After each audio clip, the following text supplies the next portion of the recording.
So for quite some time now, I've been thinking what to begin this channel with, and I think that I finally know. When I was a kid, I just despised buying clothes, and I remember that my mother used to take me to this big shopping mall, and we spent hours without an end there, and I was just getting so bored and frustrated because as of being 10 or something, I just didn't care at all whether this shirt is yellow or green or something. It just completely didn't matter to me. But when I got to the middle school, I became noticing that people were judging each other based on what they are wearing, and it was a bit of a shock to me at first, but then I started realizing that something as simple could make you either included or thrown out of the group. And I remember that there was this guy, he was I think 2 years older than me, and he had Supreme elephant tea, and he wore it to school basically every day, to the point that one of the teachers was ridiculing him because she said that he must never wash it. As you might have already noticed, it was during the extraordinary rise of streetwear, especially among young people during the 2010s, and at the same time, people were rallying on the streets in order to buy a new pair of Yeezys or something like that. And I got hooked into this sort of a movement, not because I was into the clothes themselves, but I just craved for something to identify with. And here I had a group of people that were just absurdly passionate about this thing that was art to me. And I really wanted to belong into that. I wanted to feel this passion. Also, this was one of the easiest ways to identify with someone, just to dress up like them. And even though it was costly, because I wasn't ever one of the rich kids, still changing my appearance was far easier than changing my attitude. Because my parents never had any money for expensive clothing, I had to save up. And it took me quite some time, and I was taking cuts on pretty much anything, beginning from the money I was supposed to spend on my breakfast, ending on transport. And when I was only able to, I got my hands on that. Yeah, this thing. I mean, nowadays it might not seem like something that much special, but for me it was the most precious possession I had.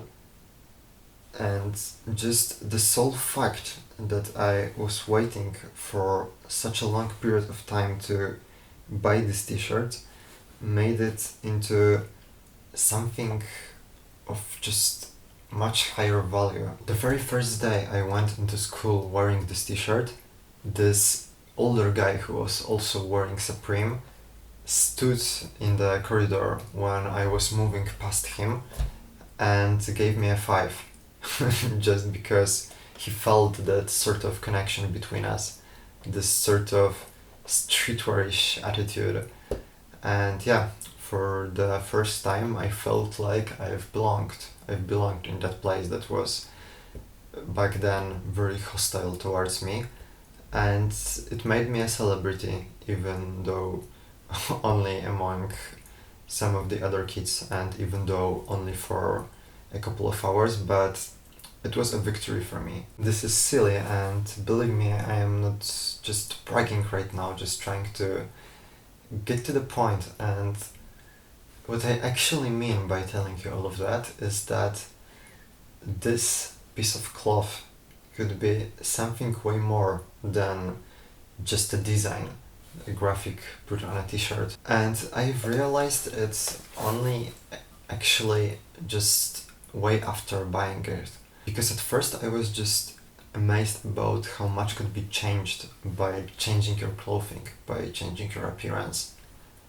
And I know it is established psychological fact, but I shortly began to associate the label with the impression. And because I was always sort of naturally curious.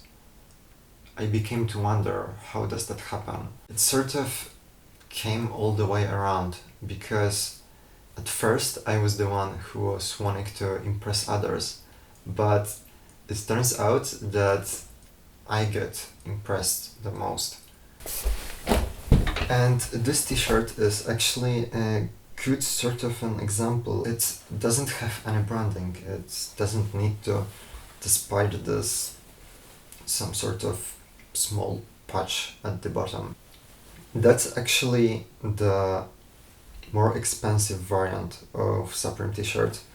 It retailed at around 80 euros, I think, at the time, and I actually bought it for a little bit less on a Facebook group.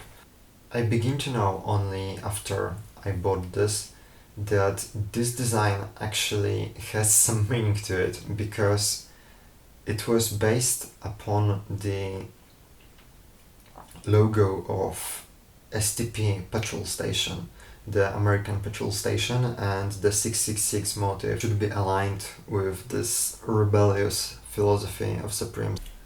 But, well, I do not wear it anymore.